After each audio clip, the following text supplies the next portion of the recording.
ఈ గిన్నె నీ చిత్తమైతే నా యొద్ద నుండి తొలగిపోనిమ్ము అంటూ ఒక మాట అన్నాడు ప్రభు. అయినను నా ఇష్ట ప్రకారము కాదు, నీ చిత్త ప్రకారమే కానిమ్మని ప్రార్థన చేశాడు.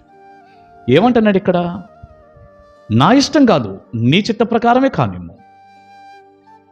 తండ్రి చిత్తం ఆ గిన్నె తాగటమే, ఆ గిన్నె తీసుకోవటమే, ఆ గిన్నె నుంచి దూరం అవటం కాదు.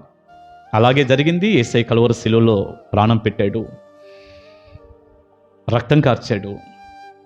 ఆయన చనిపోయేటట్టుగా తండ్రి ప్రభువుని కొంత సమయం విడిచిపెట్టాల్సి వచ్చింది.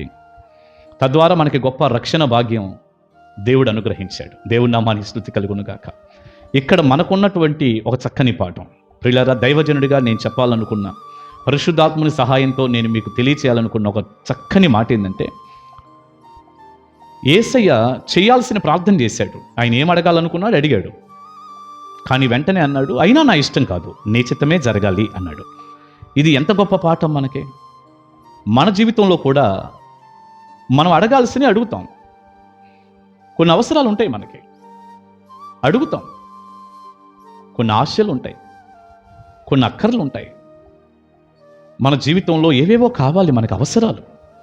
ఆధ్యాత్మికంగా దీవించబడటమో, భర్త మారటమో, పిల్లలు మారటమో, ఎదిగొచ్చిన బిడ్డలకు వివాహాలు, లేకపోతే ఒక ఇల్లు కావాలో, ఒక ఉద్యోగం కావాలో, చదువు కొరకు చాలా అక్కర్లు ఉంటాయి.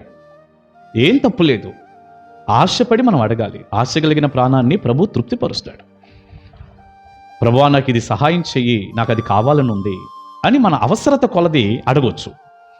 కానీ అడిగిన తర్వాత మనం చేయాల్సిన ఒక అమూల్యమైన పని ఏంటో తెలుసా? నేను అడిగానయ్యా, కానీ నా ఇష్టం కాదు, నీ చిత్తం ఏదైతే అది నా జీవితంలో జరిగించు అని ప్రార్థన చేయాలి. దేవుని చిత్తానికి అప్పగించుకోవాలి. కొన్నిసార్లు మనం అడిగింది ఆయన చిత్తం కాకపోవచ్చు, తప్పిస్తాడు. ఎప్పుడు గ్రీన్ లైటే వెలగక్కర్లా, రెడ్ లైట్ కూడా వేస్తాడు దేవుడు.